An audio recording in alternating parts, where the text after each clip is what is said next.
यार अकेले सब कैसे मैनेज करती हो? शादी करने के लिए कोई मिला नहीं या कोई और दिक्कत थी? कब तक ऐसे ही रहोगी? इतनी लंबी उम्र अकेले काटना मुश्किल नहीं होगा? अकेली लड़कियों के लिए जमाना रहने लायक नहीं है, कोई तो चाहिए ही होगा।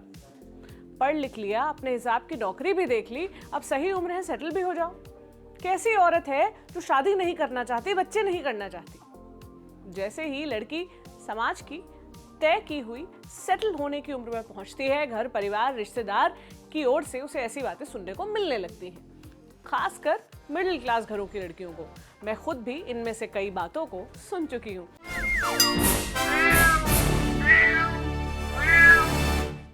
हाय, मेरा नाम प्रतीक्षा है और आप देख रहे हैं ऑर्डिनरी का स्पेशल शो म्याऊं। सरकारी भाषा में अब मैं बात करूं तो एक जरूरी सूचना है। सबसे पहले इंडिया टुडे हिंदी का नया एडिशन आ गया है। सिर्फ चढ़ती महंगाई की मार पर बात हुई है, पेट्रोल से लेकर नींबू तक सब पर चर्चा हुई है। अब हम लौटते हैं शो पर, आज के म्याऊं पर। आज मैं इंडिया की 1 करोड़ 20 लाख महिलाओं की बात करने वाली हूं। हो सकता है संख्या इससे ज्यादा हो क्योंकि यह आधिकारिक डेटा 2019 का है। अब सवाल यह है कि 1 करोड़ 20 लाख महिलाएं, ये 1 करोड़ 20 लाख खास महिलाएं कौन हैं? ये वो हैं जिन्होंने सिंगल रहना चूज किया है और शादी नहीं की है।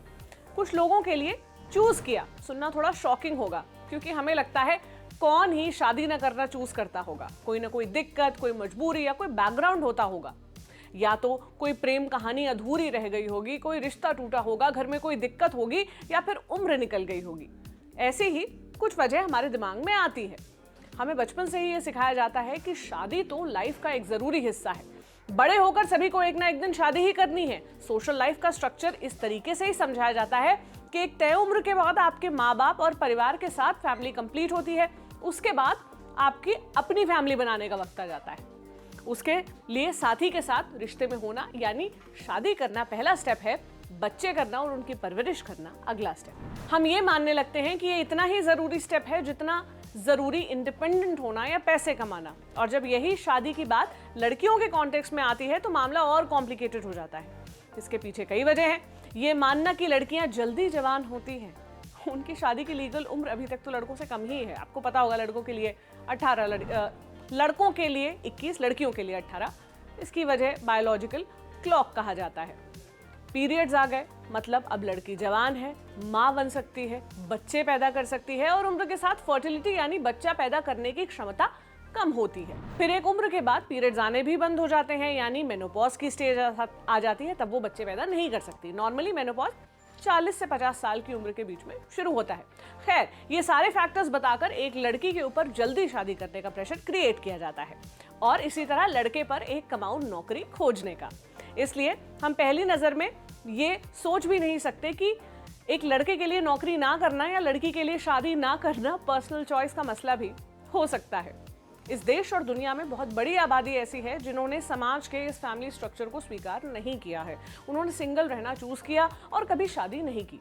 इंडिया में 7 करोड़ से ज्यादा महिलाएं ऐसी हैं जो सिंगल हैं। इनमें सिंगल, सेपरेटेड और डिवोर्सी तीनों शामिल हैं। इनमें से लगभग 1 करोड़ 20 लाख महिलाएं 35 की उम्र के पार हैं और अनमैरिड हैं। ये डेटा पिछले सेंसस में सामने आया था। इसके बाद अनमैरिड लड़की के लिए इस मैरिज ऑब्सेस समाज में सब कुछ इतना आसान नहीं है। समाज में उसे कभी ना कभी सिंगल रहने की वजह का जवाब देना पड़ता है। वो अगर शादी ना करे तो उसे पूरा नहीं समझा जाता, हमेशा उसकी चॉइस को क्वेश्चन किया जाता है। इसे और बेहतर तरीके से समझने के लिए मैंने एक ऐसी ही महिला से बात की जो अनमैरिड है। उनकी प्राइवेसी को ध्यान में रखते हुए उनका नाम और आवाज हमने बदल दिया है। उन्हें एक काल्पनिक नाम दिया है, श्रेया मान लीजिए। वो 45 साल की हैं और पिछले 20 सालों से टीचिंग प्रोफेशन में है। मैंने श्रेया से पूछा कि अनमैरिड महिला के तौर पर उन्हें समाज से किस तरह की बातें सुनने को मिली, कैसे सवालों का सामना करना पड़ा। मैं शहर में रहती हूँ, 25 साल से टीचिंग प्रोफेशन में हूँ। मैं जिन लोगों के बीच रहती हूँ या उठती बैठती हूँ, वहाँ लोग काफ़ी प्रोग्रेसिव हैं। यहाँ लोगों ने कभी डायरेक्ट तो कुछ नहीं कहा, बस वजह जानना चाहिए कि आखिर मैंने शादी क्यों नहीं की। पर पूछते ही आगे ये भी जोड़ा कि उनका इंटेंशन हर्ट करना नहीं है। गांव के लोग और रिश्तेदारों से सामना नहीं होता, सो उनसे कुछ सुनने को नहीं मिलता। मैंने ये भी पूछा कि क्या वो कभी अपने शादी ना करने के डिसीजन को रिग्रेट करती हैं या लाइफ में किसी पॉइंट पर इनकम्प्लीट फील करती हैं। शादी ना करना मेरी मर्जी थी, कोई रिश्ता या प्रेम संबंध जैसी वजह नहीं थी। मैं बस अपने टीचिंग करियर पर फोकस करना चाहती थी।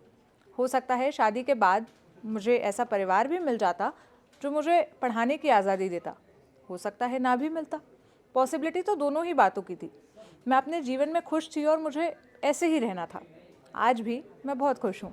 कुछ दिन पहले म्याऊं की एक दर्शक का हमारे पास मैसेज आया। उन्होंने बताया कि वो गांव में रहती हैं, एमकॉम की पढ़ाई कर रही हैं। उनकी कजिन, जो अब धीरे धीरे 30 की उम्र के करीब आ रही हैं, वो न्यूक्लियर फिजिक्स में PhD हैं। उनकी शादी के लिए घर वाले लड़का ढूंढ रहे हैं, पर कोई कंपैटिबल मैच नहीं मिल रहा। उनकी कजिन के पेरेंट्स को लोग कह रहे हैं इसीलिए लड़की को ज़्यादा पढ़ाना लिखाना नहीं चाहिए, वो ज़्यादा पढ़ लिख लेती हैं तो उनकी लेवल के लड़के नहीं मिलते। उन्होंने हमसे पूछा कि लड़कियों को सोसाइटी में सरवाइव करने के लिए शादी करने या किसी पुरुष के साथ होने की ज़रूरत सचमुच होती है। उनके इसी सवाल का जवाब खोजते हुए हमने ये वीडियो बनाने का फैसला लिया, और साथ में हम ये भी सोचने पर मजबूर हुए कि एक लड़की की हायर एजुकेशन, खासकर साइंस या किसी और प्रोफेशनल फील्ड में उसकी शादी होने में क्या उसकी एजुकेशन बाधा बनती है। इसका जवाब बड़ा सीधा सा है कि कोई अगर आपके साथ अपना जीवन बिताने की इच्छा रखता है तो उसे इस बात से इनसिक्योरिटी नहीं होनी चाहिए कि आप एक पढ़ी लिखी और अवेयर महिला हैं। अगर आपको लगता है कि पढ़ी लिखी लड़की की शादी नहीं होगी, या आप लड़के वाले होते हुए एक डॉक्टरेट लड़की को बहू बनाने से डरते हैं, तो यह आपका प्रॉब्लम है, उसकी एजुकेशन का नहीं। और अगर कोई आपसे शादी करने के लिए इस वजह से मना कर देता है कि आप बहुत एजुकेटेड हैं, तो यकीन मानिए वो आपको डिजर्व नहीं करते। कई बार लड़कियों के मम्मी पापा ये कहते हुए पाए जाते हैं कि हमारी बेटी को कोई लड़का पसंद नहीं आता, ज्यादा पढ़ लिख गई है इसलिए। अगर आपकी पढ़ी लिखी लड़की को कोई लड़का पसंद नहीं आता तो ये उसकी एजुकेशन का फॉल्ट नहीं है, बल्कि ये प्लस पॉइंट है कि उसको अपने जीवन साथी की परख करने की समझ है और वो जल्दबाजी में कोई फैसला नहीं लेना चाहती। इस मामले पर आपकी क्या राय है, मुझे कमेंट बॉक्स में बताइएगा। और जाते जाते एक दूसरी सूचना भी सुन लीजिए। सोमवार से शुरू हो रहा है हमारा नया शो हर स्टोरी, जिसमें हम बताएंगे औरतों और उनसे जुड़ी महत्वपूर्ण घटनाओं के किस्से, औरतों के इतिहास से जुड़ी कहानियां। इतिहास शब्द सुनकर ये मत समझ लीजिएगा कि कुछ बोरिंग सा होने वाला है। ये कहानियां बड़ी दिलचस्प है, देखना और रिव्यू देना मत भूलिएगा। अब आपसे मुलाकात होगी सोमवार को। अपना ख्याल रखिए। शुक्रिया।